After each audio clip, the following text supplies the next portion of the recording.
This time we visit the International Classic Motorcycle Show in Stafford.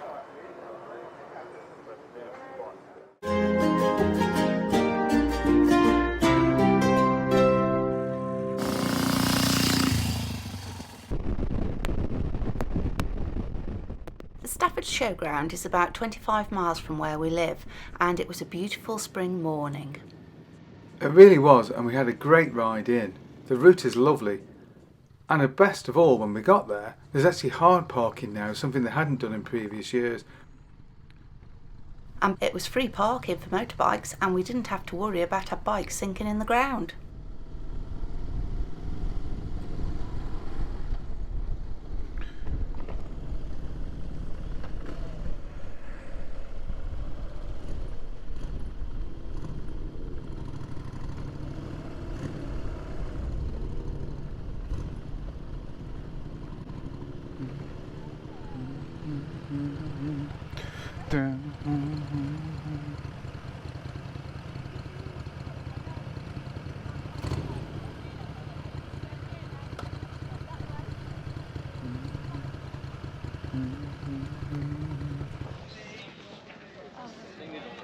We're all parked up and ready to go. Right next to the bike park is the racing paddock, so we had a good look around there before we went into the main hall. It's Matisse frame, yeah.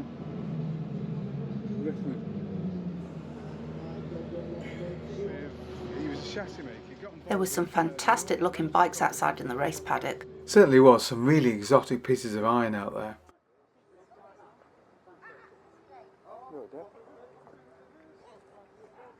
And some nice bikes for sale in the stalls too.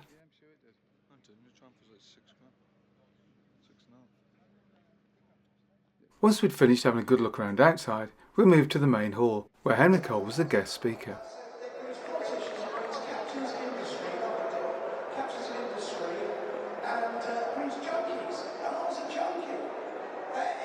Now 2025 marks 100 years of Brough Superior. However, true to form, we spent most of the time looking at machines which we could definitely say were more modest.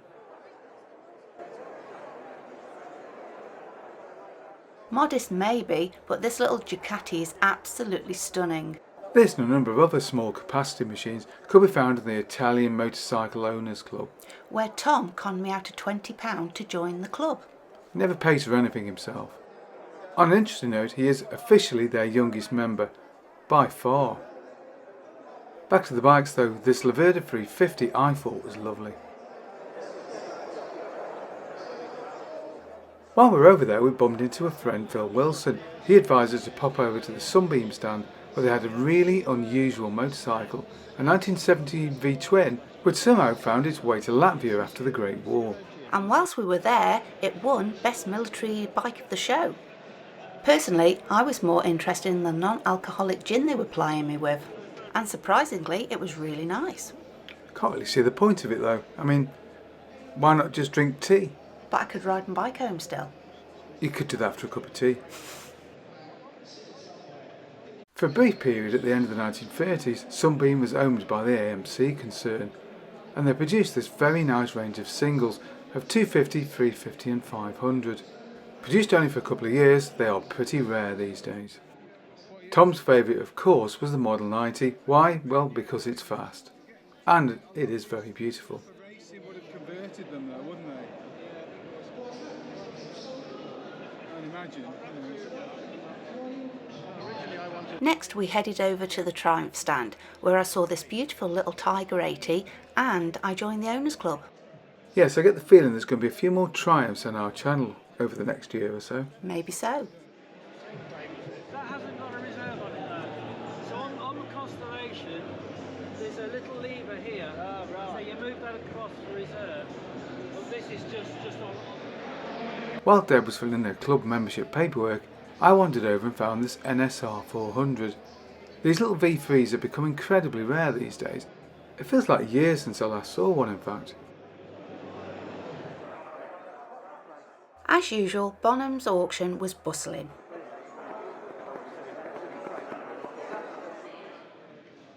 There was the usual heady mix of extremely exotic. The pick for us was probably this MV Augusta. Absolutely sensational. We didn't bother asking for a price because we knew we couldn't afford it.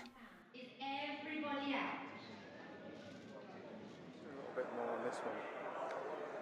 One bike that's rarely seen on these shores was the Nimbus. This 754 proves there's more to Scandinavia than Volvo and ABBA.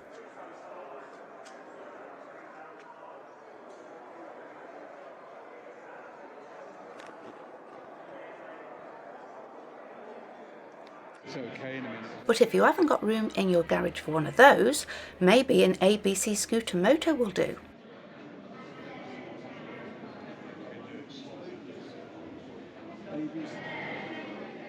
If you think the British can't do exotic, well, I give you the matchless G45. Who said that AMC's twins are boring and for old men?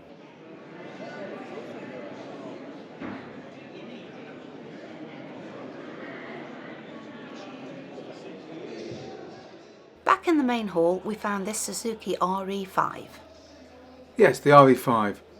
How to make yourself go bankrupt in 2 easy moves. Well, at least almost in Suzuki's case.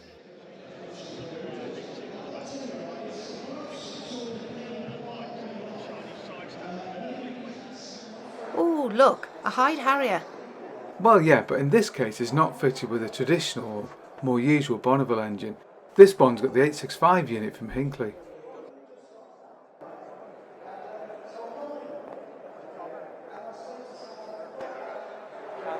Yes, most people aren't aware that BMW used to make single cylinder bikes, or at least they did for a while.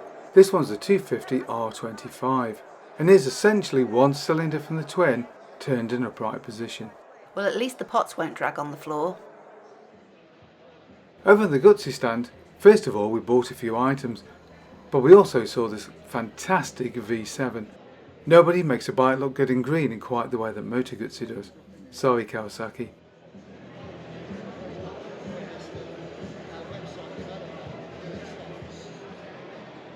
Now time to get more utilitarian. Yes, it's time for those Eastern European machines. CZs, Jawas and some great big boxer twins.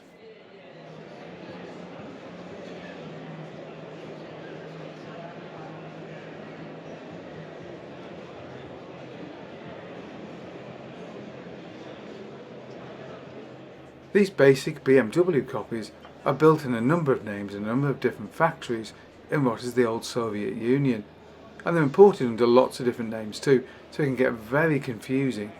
It seems that one man's Ural is another man's Cossack. Spoke for a little while to the chap that owns this particular bike. He spent a lot of time and effort on it, and it looks fantastic. He's even got the two-wheel drive system rigged up at the back, with a lockable diff.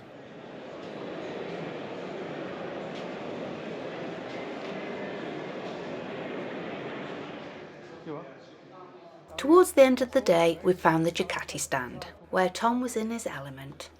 On the stand you could find the game-changing Panther, the not very game-changing parallel twin, but for Tom his big favourite obviously was the Halewood replica. I do wonder just how long it's going to be before one ends up in our garage.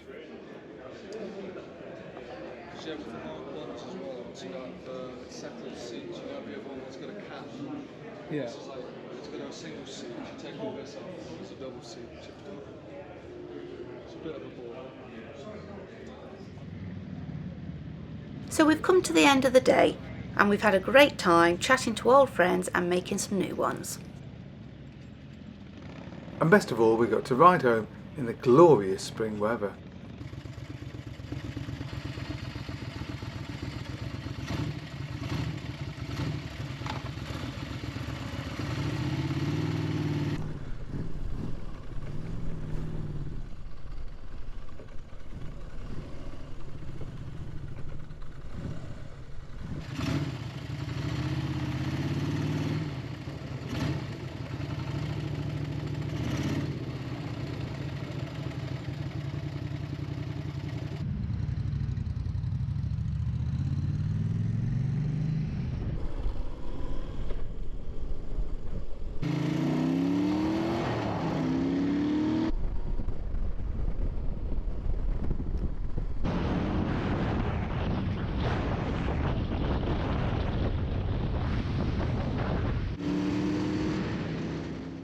Hope you enjoyed that video. If you did, don't forget to like and subscribe, and of course, thanks for watching.